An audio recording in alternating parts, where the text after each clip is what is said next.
जय माता दी। नमस्कार सज्जनों, मित्रों। अभी पितृपक्ष चल रहा है। इस समय पितरों का श्राद्ध करना एक महत्वपूर्ण और बहुत ही बड़ी अनुष्ठान है। इसमें सिर्फ पितरों को नहीं बल्कि देवताओं, जीव जंतुओं, ऋषियों, अपने खास जाने पहचान लोगों को भी श्रद्धांजलि दी जाती है। अभी पितृपक्ष की शुरुआत 7 सितंबर से शुरू हुई है और ये अमावस्या तक चलेंगे।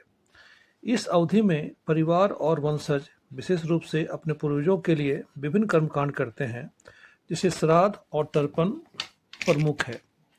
शास्त्रों में बताया गया है कि इन कर्मों के माध्यम से हमारे पितृ तृप्त होते हैं और हमें सुख, शांति और समृद्धि का आशीर्वाद देते हैं। लेकिन मित्रों, बड़े बड़े विद्वानों जो पैरानॉर्मल साइंस के एक्सपर्ट हैं, उनके विषयों के अध्ययन और उनकी प्रामाणिकता के आधार पर मैं कुछ पितरों के बारे में बताना चाहता हूँ, जो एक परम सत्य है।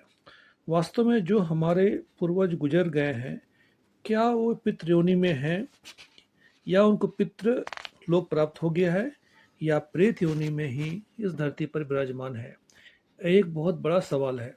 आप कैसे पता करेंगे कि आपके पितृ सचमुच पितृ योनि में है या प्रेत योनि में है?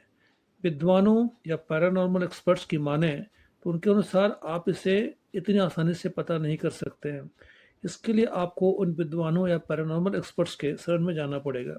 लेकिन मैंने उनसे जो कुछ अध्ययन किया है या सीखा है, आप पितृ और प्रेत में अंतर पता कर सकते हैं यदि आप अपने पितृ के श्राद्ध करने के पश्चात पूरे साल आप शारीरिक, मानसिक या आर्थिक रूप से सुदृढ़ रहते हैं, या आपको कोई विशेष, जी हाँ मैं विशेष बोल रहा हूँ, यदि आपको कोई विशेष शारीरिक क्षति नहीं हुई या शारीरिक तकलीफ बढ़ गई या विशेष आर्थिक क्षति हुई या मानसिक या सामाजिक क्षति हुई जिसका कि कोई चांस नहीं था, तो आपको सावधान होना चाहिए कि आपके पितृ प्रेत योनि में हैं और उनकी शांति परमावश्यक है।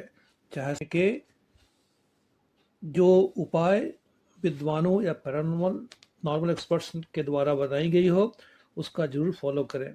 कहीं अनजाने में आप पितृ की जगह प्रेत की पूजा तो नहीं कर रहे हैं। आप इस विषय को गंभीरता से लें और आने वाली आकस्मिक विपत्तियों से बचें। यदि आप पितृ और प्रेत में अंतर नहीं जान पा रहे हैं, तो आप अपने पितरों को श्राद्ध के दिन उनका विधिवत श्राद्ध करें और श्रीमद् भागवत गीता के 18 अध्याय, गजेंद्र मोक्ष और विष्णु सहस्त्र नाम का पाठ पितरों के नाम से संकल्प करके किसी योग्य ब्राह्मण से करवाएं, ताकि उनकी आत्मा को शांति मिले और वे मुक्त हो सके।